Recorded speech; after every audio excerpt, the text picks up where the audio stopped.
নারায়ণগঞ্জের রূপগঞ্জে একটি বাড়ি থেকে স্বর্ণের চেইন চুরির চেষ্টাকালে ৩ নারীকে আটক করেছে স্থানীয় লোকজন। এ সময় তাদেরকে দড়ি দিয়ে বেঁধে নির্যাতন করা হয়, এমনকি কেচি দিয়ে কেটে ফেলা হয় তাদের মাথার চুল। ঘটনাটি সামাজিক মাধ্যমে ভাইরাল হলে পুলিশ ঘটনাস্থল থেকে ওই ৩ নারীকে পুলিশের হেফাজতে নেয়। সোমবার সকালে রূপগঞ্জের ডহরগাঁও এলাকায় এ ঘটনা ঘটে।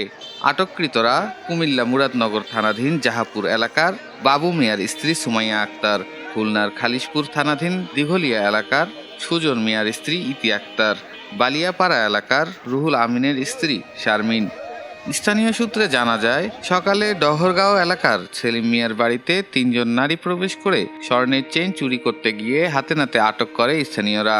পরে আটককৃতদের দড়ি দিয়ে বেঁধে মারধর করা হয়। এক পর্যায়ে তাদের মাথার চুল কেচি দিয়ে কেটে ফেলা হয়।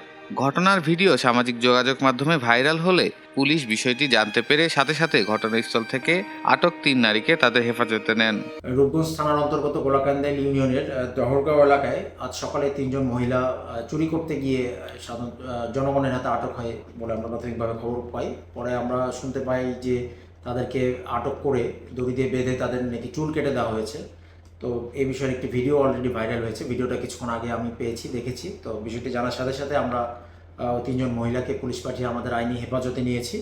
আসলে চুরি বিষয়টা অবশ্যই একটি অপরাধ এবং কেউ যদি চুরি করে প্রচলিত আইন অনুযায়ী তার শাস্তি হওয়া উচিত। কিন্তু চুল কাটার যে বিষয়টি, এটিও আসলে তারাও ঠিক কাজটি করেননি। তো আমরা এই বিষয়টাও কি আইনগত পদক্ষেপ নেওয়া যায় আমাদের ঊর্ধ্বতন কর্তৃপক্ষের সাথে কথা বলে এবং যারা ভুক্তভোগী তাদের সাথে কথা বলে পরবর্তীতে আইনি ব্যবস্থা গ্রহণ করব। ধন্যবাদ।